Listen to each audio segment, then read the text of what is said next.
我们这个新牌田径赛就是会用跑、跳跟丢的挑战。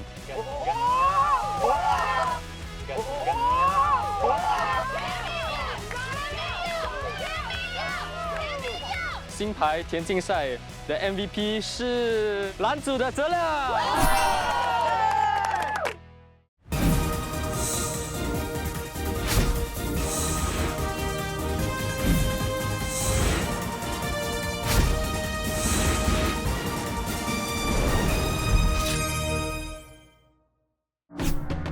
The favorite Lokian Yu, the world champion. 新加坡羽毛球队近年来在国际赛事频频爆捷，头号男单骆建佑前年更一举夺下世界冠军，缔造本地羽坛历史，也再次掀起羽球热。据统计，本地有超过20万名活跃的羽毛球发烧友。这一回，新牌运动员将挑战这项国民运动，胜利的奖牌最终会鹿死谁手。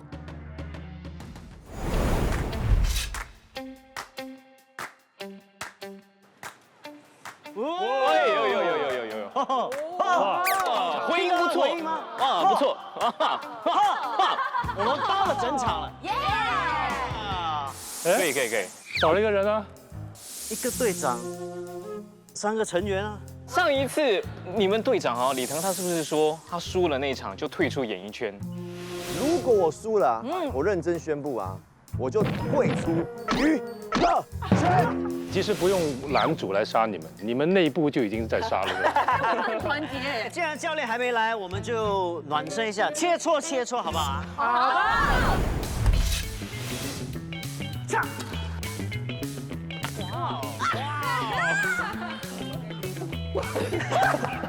今天是羽毛球哎，我超开心的。我打羽毛球的经验，也就是在7、8年前吧。只要是动到手的运动，我都还蛮强的。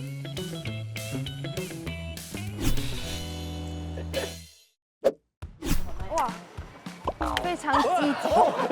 哦，他打到了他的头。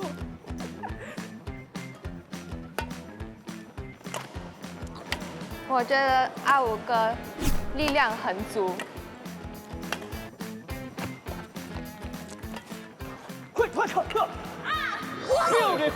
Beautiful。我是觉得 Jeremy 好像有一种 provoking 的心态，运动员有时候有这种霸气的心态是好。哎呀，我觉得泽亮可以打，好像有学过。可以跟那个阿武较量。6月真的是有点吓人呢，6月真的不错。可是好像要补习哦。差一点。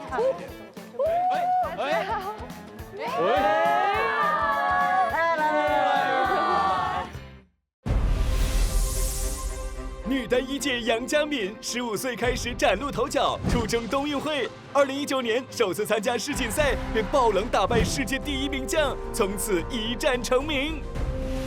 2号男单郑家恒兼具速度与力量，杀球时速逼近400公里。去年更摘下首枚冬运会个人赛奖牌，是羽坛的耀眼新星。我们的羽毛球阿姐杨佳敏，我们还有猛将 Jason。可是你知道我们的 standard 到哪里吗？对啊，我们都在外面看着你打球。看我们看了半个小时。你觉得我们当中谁最强、最好？我觉得可能6月会。 6月，哎呀，6月，他真的不错。没有。他这样说就错了，我会说排除你之外，最好就是6月。哇！对不对？这个绿队。哦呀，教练，你都看过我们的表现嘛？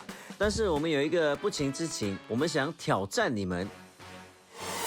这里有3个篮子，就是要考你们杀球的准确度。 教练来，加油！快一点，教练！在打羽球的人会知道说，杀一个定点其实是非常困难的一件事情。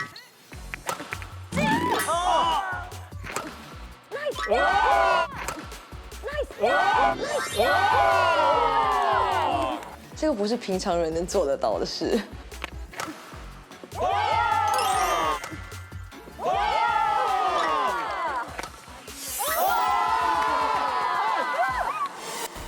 这个挑战呢，就要在30秒之内，看你能够打到最多多少个颜色的球。开始。哇！哇！好难！哇！好难！哇！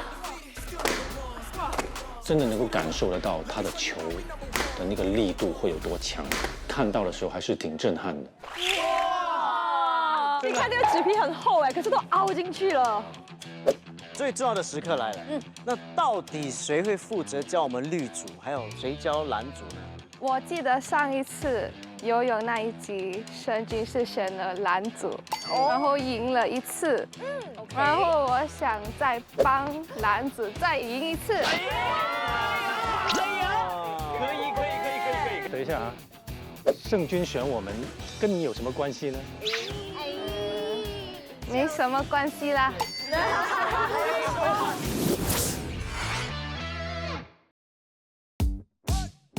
今天我会教你们怎么开球，因为好的发球是成功的一半。哇，好，我现在要教你们的是正手的开高远球。一开始你就是把球放在前面，就好像喝咖啡这样子，然后把手举起来，然后球轻轻的放下，在靠近你的时候你就往上打。对。第二种就是正手的发短球，同样的动作，轻轻的放掉，然后轻轻的打。那教练什么时候发短球，什么时候发高远球？就可能如果你想就是以进攻来开始，你就发短球会比较好，因为发下去对手要往上打，你就可以直接杀球。对。反手的发球也是差不多跟正手差不多一样，只是一个是这样子的握拍，一个是这样子的握拍。然后一样这样子，轻轻的带过去就好。那还有一个就是发后场，国际的标准是1.15米，然后球拍要稍微往高一点，因为我们要把球送到后面去。如果太平的话，它球飞不远，对手就很容易把它拦下来。现在我们就会示范高远球。高远球是打羽球必备的基本功，打的时候用比较高的弧度，把球回击到对手的底线。当对手打高远球的时候，我们可以选择吊球。吊球的准备动作跟高远球一样，只是在击球的那一刻，你的拍面要稍微往内倾斜，然后手腕快速切球，把球打到往前区，这样子就可以打乱对手的阵脚。挑球就是应付吊球的一个防守技术，然后你就是把球回击到对手的后场，让他再次退到底线。我们现在要示范的是杀球。我最想学的就是杀球，因为我觉得能够杀球，就说明你能够得分。搓球的时候，球可能会有一点旋转。所有的这些不同的技巧，最难的对于我来说应该是往前球，因为我觉得我最大的问题就是力量的控制。我现在要做的是扑球，就是球有点高的时候会扑下去。原来打羽毛球有那么多种球，而且不同的球呢可以对付不同的对手。我真的是上了一堂课。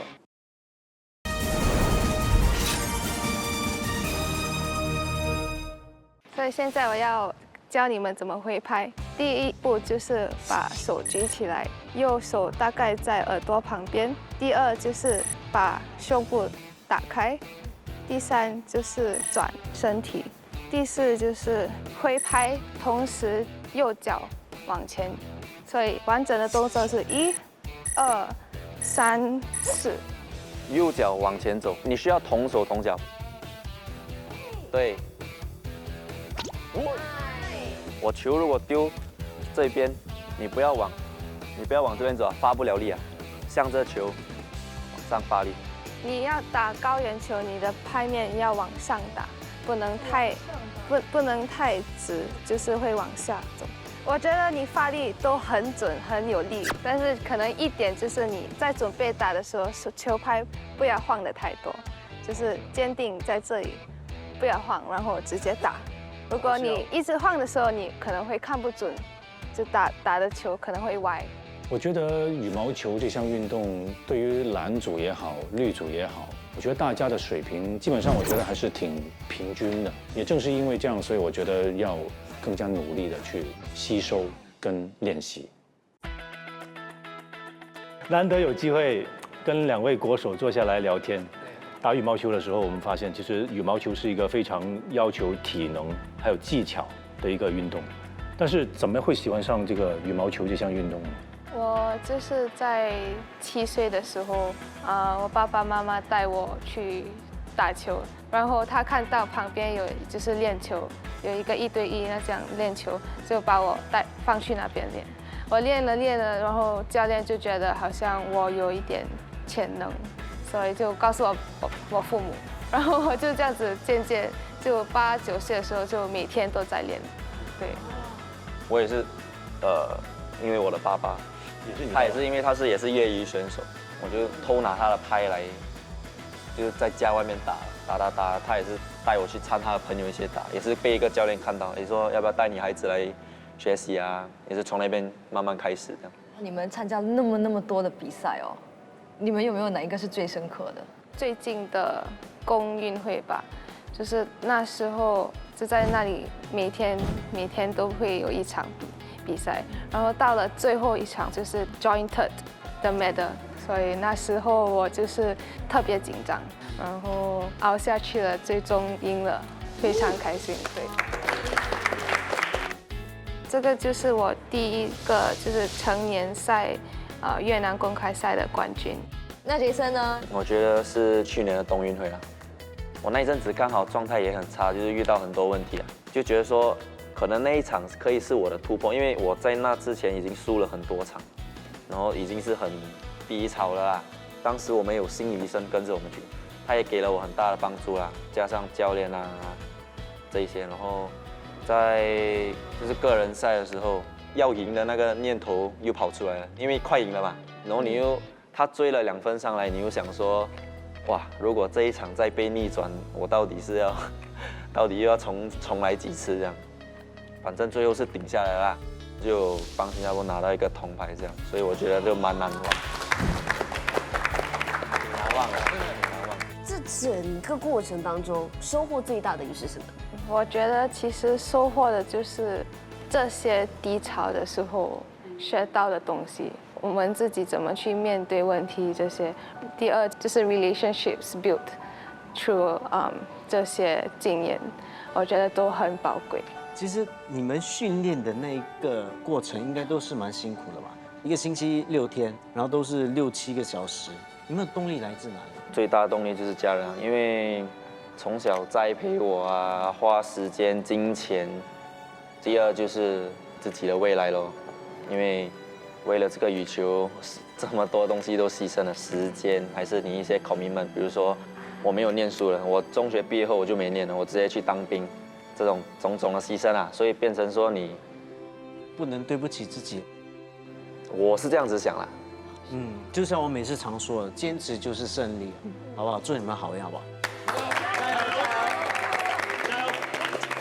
所以接下来我们有请到一位大前辈来加强你们的技巧跟步伐训练，还有一位师兄来加强你们的双打技巧。哇！我想说大前辈谁呀？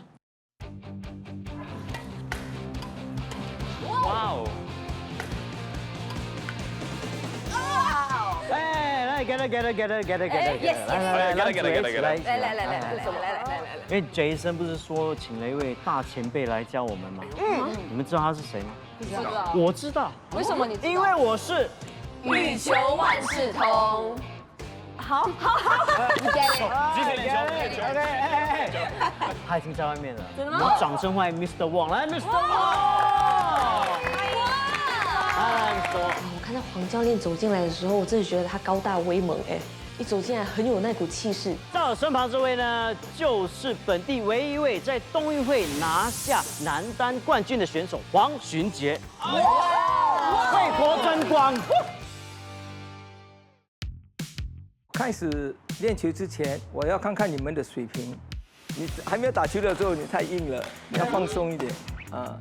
它比较放松，你太硬了，放松一点。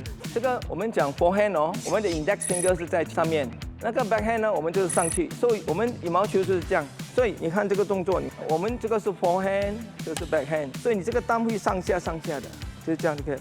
那你用你的 wrist 这样就可以了。我们好像有一个 letter A 这样，你看，对，那个 A letter A 这样就是这样啊。啊，对了 ，yes， 啊 ，OK， 这样对了 ，backhand， 哎，对了，这很好，哎，对了，准备，杀球，给 member 啊，手要拿回去 ，Go， 对了，手拿回去先，就是这样。好像感觉速度不够快，杀不死你。因为你用力，可是你打的时候你是没有用到这个，你都是用这个。你是没有用到手腕的力，也要靠这点手腕的力。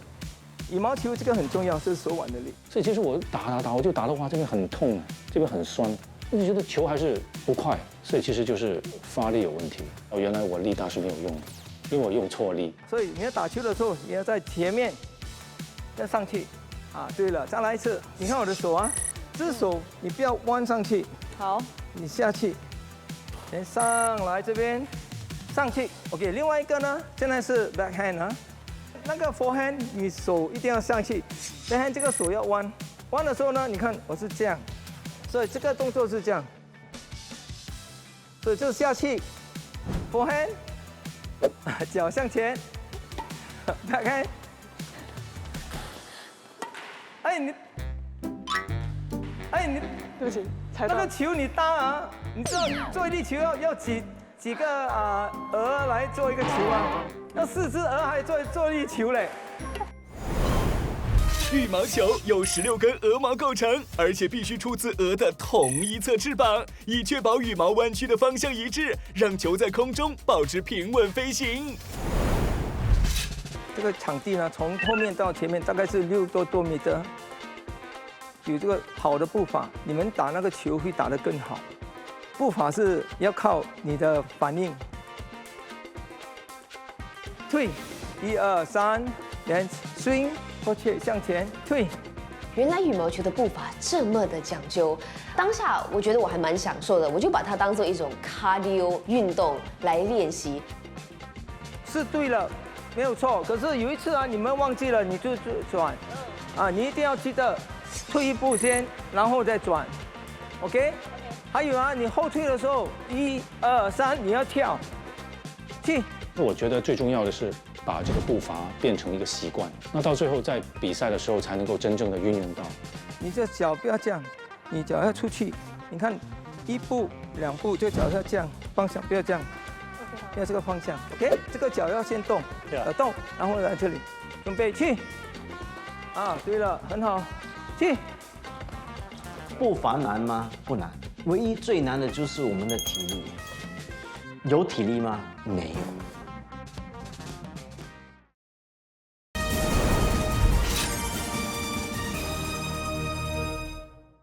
现在呢，我要用多球来发给你们，就是没有固定的地方，要看看你们的步伐。你们每次打完的时候，你要尽量要回来中间。OK， 后面，回来中间，快点，后面。前面，后面，前面。喂，我的腿太短了，我打完高远球，我跑回去接不到挑球。这个步伐训练哦，真的是要命哎。OK， 准备啊，后面，前面，后面。你的不错，可是呢，有一些地方你没有转身。后面，前面。你跑动的时候，你就要看你的基础点在哪里，速度还不能太慢，所以这都是非常考功夫的。那4个里面呢，步伐最好的就是你，你就是要多练一点，没办法，你的脚步的步伐要多练。然后后面，回来中间，回来中间，后面。回来中间。其实移动的速度是 OK 的，但是有的时候容易慌张，一慌张就会乱了步伐嘛，然后导致呢自己可能会没有想象中来的那么的顺。你可以吗？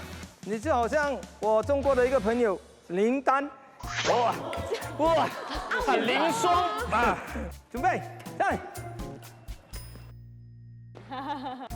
很好，来，哇，这个灵单不错，真的很好。其实我觉得黄教练教了我们很多的东西，从脚步啊，还有怎么样去处理这个往前球啊，步伐不错，他也可以啊，可是呢，你还是要转身快一点啊，转身啊，好。他呢，就是你补那个场地的位置不够大，我不能发得太远，你太高了，太高是个问题呀。你打了头顶的时候，就是说转身的时候，你这个问题，你是每次用这个脚来这样打，你没有转身，前面的不错。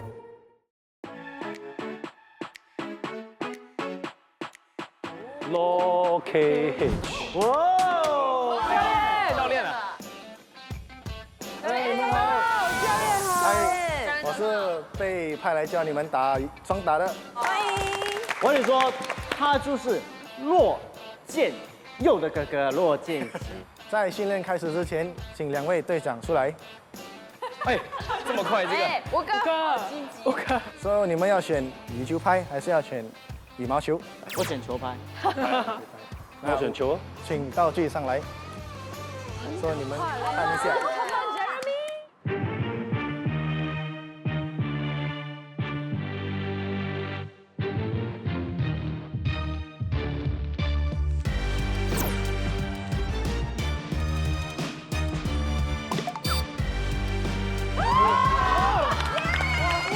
要动才会赢。大家早。Hello。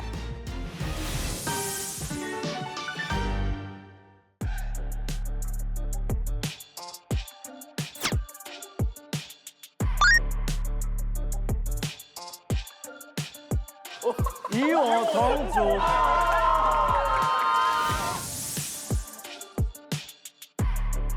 红宇大哥来了，我们有希望了。这次的比赛呢，我们请这2位外援来帮我们打双打。那我的责任就是来教你们怎样打双打 ，OK 吗 ？OK， 来。2位外援，现在你们可以跟你们的组员一起切磋一下，来决定你们的搭档。最好的话就是有爆发力的站在后面，有速度的站在前面。我最适合是配佳宇，他打不到我来打。我开始跟红宇大哥练的时候，他教了我很多新的方法来打球，然后也教了我怎么站或双打，我觉得是一个很大的帮助。如果我是搭女生的话，我会尽量让你们在前场，就不要跑太多后场啊。那如果我是搭 Jeremy 的话，就他可以帮我分担一点点后场的一些工作。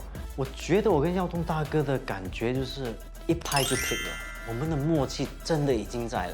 因为我懂他的强项，他也懂我的最弱的地方在哪里。我们打球的时候需要重复进行大量的加速、冲刺、变换方向等等高强度的动作，而且比赛的过程中几乎没有休息的时间，所以我们平时也会做 HIIT（High Intensity Interval Training），锻炼我们的耐力和爆发力。通常我们的训练会做5组。体能训练其实跟我之前在学击剑的做的体能训练是完全一样的，所以没有太难的部分。最难的就是那个lunges，因为我觉得lunges很吃力啊，尤其是你的大腿。但是你在打羽毛球的时候，你是需要很多大腿的力量。当我要往前lunges，再往后lunges的时候，我真的没有办法，我抽筋哎，我才知道原来我很累。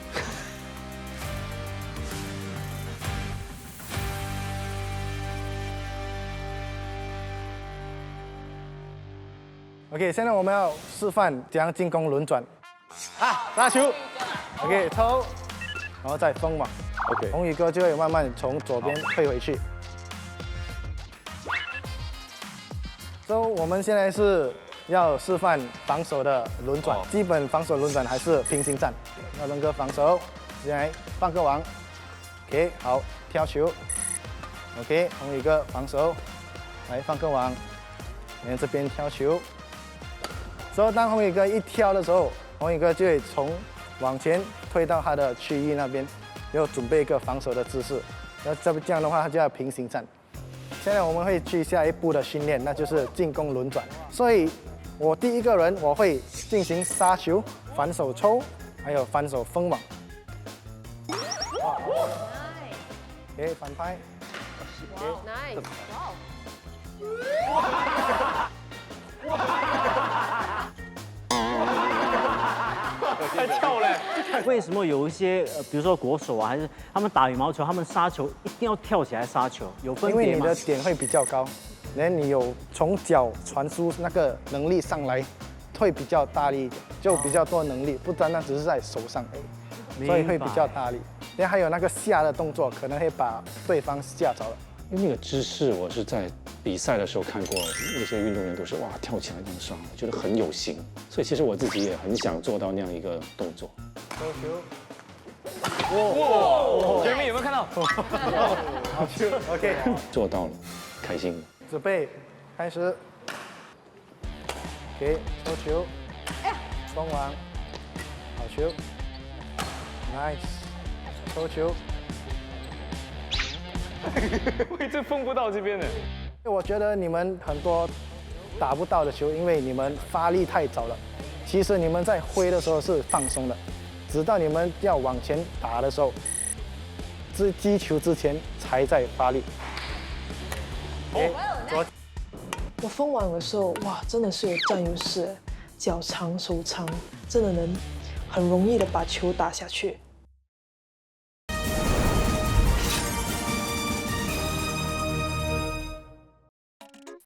今天就是比赛日了，羽球万事通 Jeremy 收到风声，原来羽球一哥正在球场旁的健身房锻炼。两位新牌队长立刻赶到现场，向他取经讨教。所以你平时都来这间健身房？我们国家队会来这里健身，然后这里还有治疗师 physio， 然后还有看医生的地方，这里有 psychology， 有 kitchen， 所以各种各样的东西都在这里。kitchen， 我们的营养师会教我们怎么样照顾好自己的饮食。你在打比赛的时候，当你觉得那天好像发挥不好，或者是一直好像不顺，你怎么去调节你自己呢？惨咯，惨了。死了咯！啊，真的、啊？没有啦，我们就是我们要一直的适应，一直要改变哦啊！因为有时候我们打不好的时候，我们就会越打越怕，就不敢打这个球，不敢打那个球，但是我们还得打那个球，所以要怎么样度过自己的这个没有信心的那个关，然后要敢打。这几年你打了那么多场比赛，有没有哪一场是印象最深刻的？新加坡公开赛肯定。我们是主场嘛，在 Indoor Stadium 打，然后很多新加坡的球迷们都来看、来支持，就真的是主场的那种气氛很好。Home ground。对。那打羽毛球打了那么多年，你最大的收获是什么？以运动员啊，不只是我觉得很多运动员都会有不一样的纪律，他们没有这样容易放弃东西，因为我们训练的时候就是要一直拼，一直拼，我们累了还是要顶住，不可以放弃这样。对现在很想要就是参与这个羽毛球运动的人，对他们有些什么样的建议呢？我觉得首先要有一个目标。当你有目标的时候，你会朝着那个目标走。就比如说我小时候就有知道我要赢奥运冠军，当然我长大的时候就发现到其实越来越难了，所以就慢慢的降低自己的目标。但我还是希望我可以得到奥运的奖牌。就好像我赢了世界冠军，我还没有达到我的目标，我还是想要继续推动自己，我到世界第3，我还要到第2、第1，对，然后就有那个推动力啊。那可能不是每个打羽毛球的人都是想要，比如说要去打比赛啊，去拿冠军啊这样的。那对那些人，你有什么样的话可以对他们说呢 ？Enjoy 啊 ，Enjoy， 是啊。娱乐，等一下就 Enjoy 哈。我觉得建佑是一个很活泼、很阳光的一个人，整个状态就非常好，就感觉他充满希望，有感觉得到那股冲劲。哇！我跟你讲 ，Jeremy 是干嘛？哎 ，Jeremy 你不要把他带错。Jeremy 啊，很熟啊，干嘛？女朋友啊，生在一者的兄弟，国宝 ，handle with care。怎么会有空来参加我们节目呢？因为我是他们2个的幸运物品，所以我就过来一下，给他们加油。我们绿组跟蓝组的队员一些小贴士有没有？通常上场我会做一些步伐先，就 get 那个 feel， 还有也顺便热身。可以示范一下吗？看一下。就这样。我的眼睛真的直瞪着他看，我想有可能吗？真的是他吗？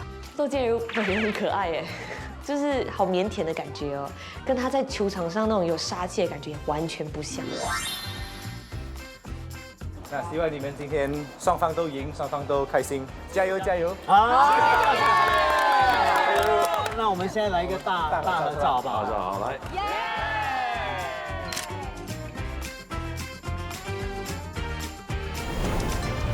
新派羽球赛采用的是积分制，第一回合占1分，第二回合占2分，而第3回合每一场占3分。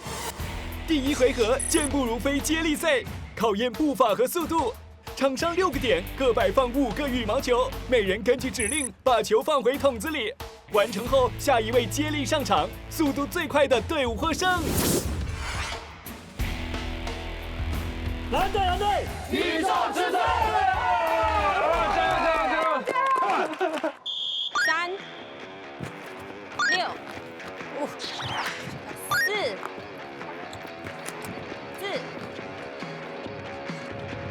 1、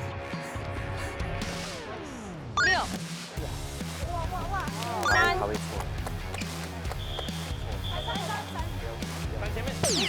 没事，加油！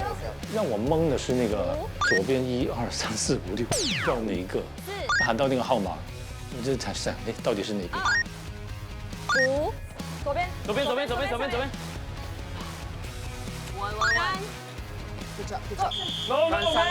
上去。那边。当下你可能会有点紧张，高压状态下，然后就有点分不清左右啊、单数、双数啊，还慌，然后就差点摔倒。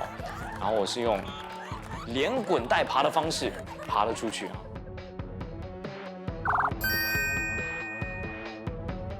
绿组冠军得手！5、1，前面，左边上。5，后面。6，后面。B，球出来了，放回去，6。我当下就不知道要干什么，我是要把那个球再放回原点，再重新来过吗？还是把它放进桶，我就可以继续了？所以导致那边损失了一个3到5秒钟。就是教练也跟我们说，我们就是稳稳来就好，不要想要急着快，因为快反而比较多犯错。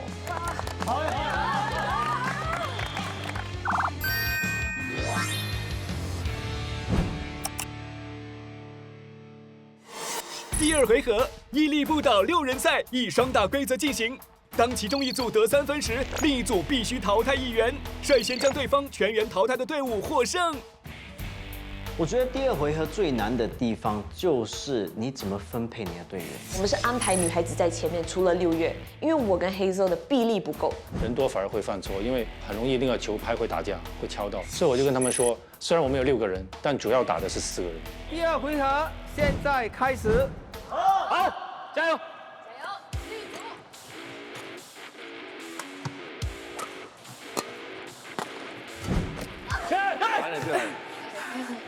！1比0，2比0。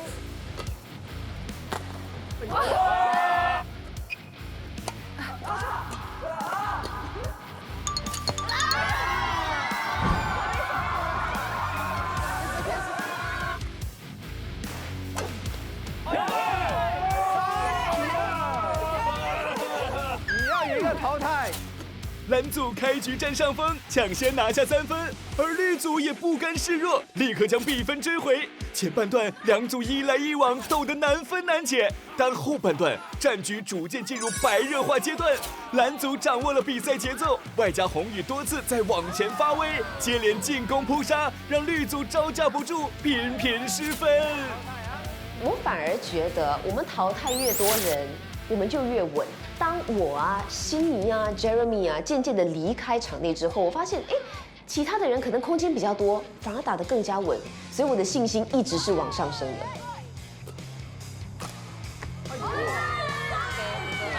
谁淘汰？谁要淘汰 ？OK， 出来。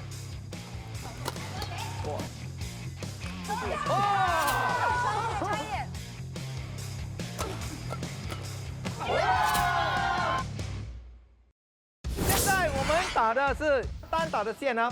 加油！我对我们的Jason教练是很有信心的，因为毕竟男生的力比较大，他只要一直杀球，我不知道佳敏教练他有没有办法 hold 得住我们Jason教练的杀球。要买票，好看。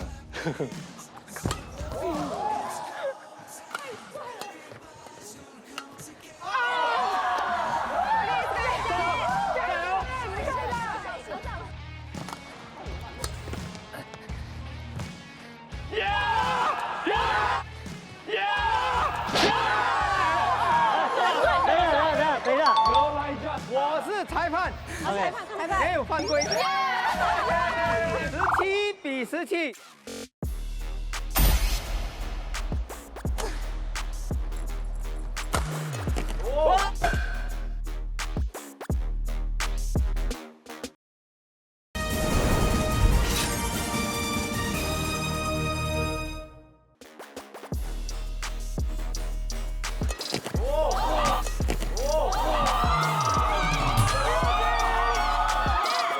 哇，当佳敏输掉的时候，真的太可惜了。从他的整个比赛当中，我看得出他是很认真的，有在想要帮我们赢的。第3回合5对5团体赛，比赛分为单打、第1双打和第2双打，以1局21分定胜负。当我看到上一场 Jason 把我们的佳敏打败了之后，我坦白说，我心里面有点火，我就哇，那股火就燃起来了。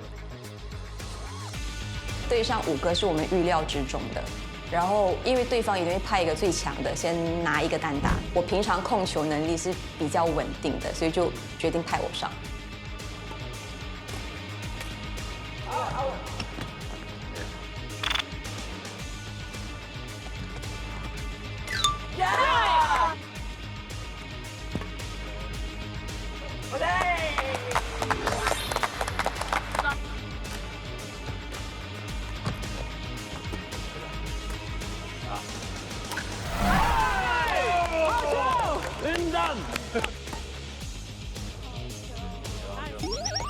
11-7。你看他难受，你不要一直先冲，他打给你，你就一直这样子，你打了站住看先，他打回来你再打一个，啊，你看他辛苦了难受，你不要乱冲，看住先 ，OK。6月这个人呢，表面上看起来很沉稳，但是其实他非常的好胜，所以到最后的时候，我们其实就跟6月说 ，enjoy the game。你知道我们平时都打闹是啊，说6月你是 MVP， 但我觉得这不经意的话，其实是有造成他的压力的，以致呢他今天上场之后，感觉好像比较紧绷，然后得知对手又是阿五哥之后，又更加的想证明自己，可能这种种的因素有造成他今天的表现稍微的失了水准。21-13。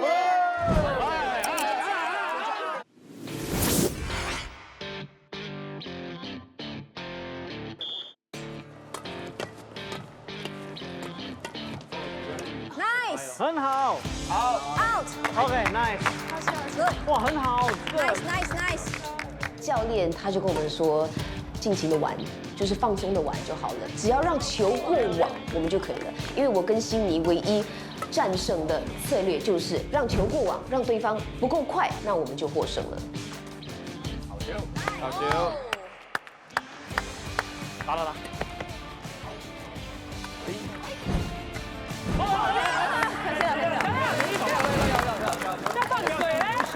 我对泽亮有点不满，我觉得他放水放得太明显了。他本来就是那种往前球，可以一下子就搞定了，他就轻轻的这么打回去给尹双，就是哇，需要做到这样明显吗？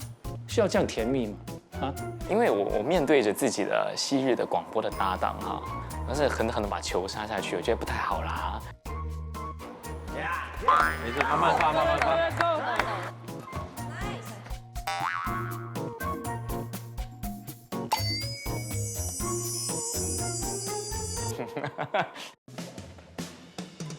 Lovely。心有余而力不足啦，我们很想要打到球，但是我们的技术上还是有待进步。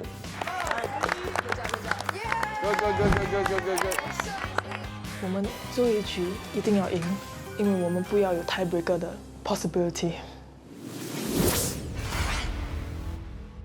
准备，加油 OK 加油，绿组 ，nice， 一分拿，哎，你开球。 Good job。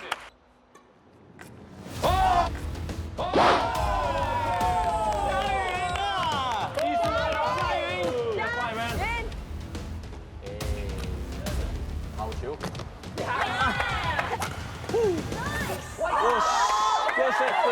完了，拜。为什么我打的球一直打到网？是不是我紧张？我就在想，我怎么能克服这个问题？11比8，休息一下。commit to one corner，你就是保护好。你一个角落，然后3个这个 L shape 让给我。OK。对，因为你尽量用就是你的球拍上来，他肯定打给你，然后你就等球来打，打不到无所谓，后面还有。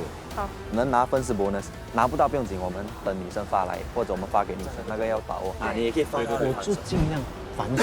对，打他的反手是对的。然后注意一样，你发现到他们宏宇一直都在后场，他兼顾前场，对，所以你尽量能的话，不要打去后场给他。没事，打那边。完。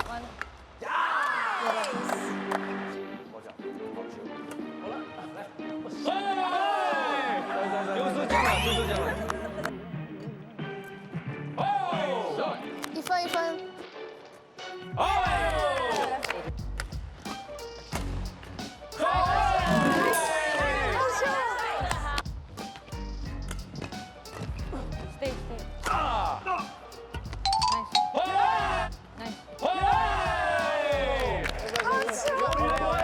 我觉得是我一定要信任我的搭档，因为如果不信任我的搭档，我们讲的所有的一切都不会呈现。所以我觉得，一是要信任，2就是要做好自己分内的工作。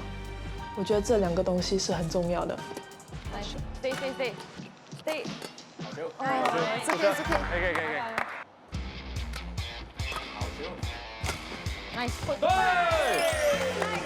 其实有一段哦，我很想可以卡一下19的时候，我已经觉得我们会输了，我感觉得到我自己已经没有那个冲力了。当你对你自己失望的时候，你就真的没有办法表现。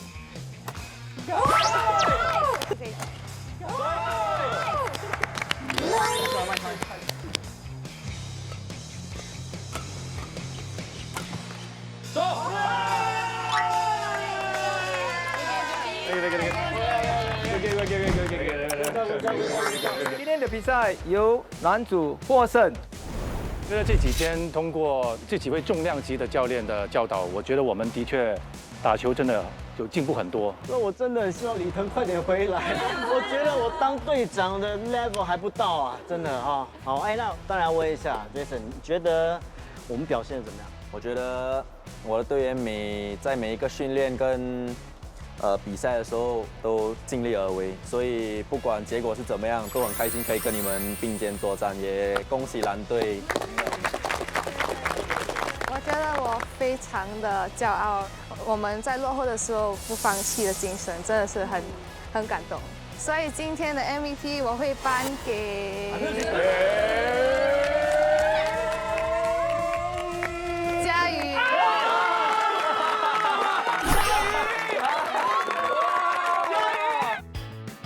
因为他从第一天开始打的时候，其实是打不到球。今天在有压力的情况下，就是稳定自己，然后都再往前封了也蛮好，所以这是很大的进步。另外一个原因是因为在你们11分落后的时候，我们给你的那些 advice 你都听进去，然后立刻去改变，然后做得非常好。经过这一次的训练和比赛，我真的很佩服我们的羽球选手们。他们在打球的时候需要很强的 mentality， 还有也要很 determined to do what they are doing now。我从他们身上真的可以学到很多东西。蓝组乘胜追击，再下一城，但赛场如战场，有赢就有输，有人欢喜，难免也有人忧愁。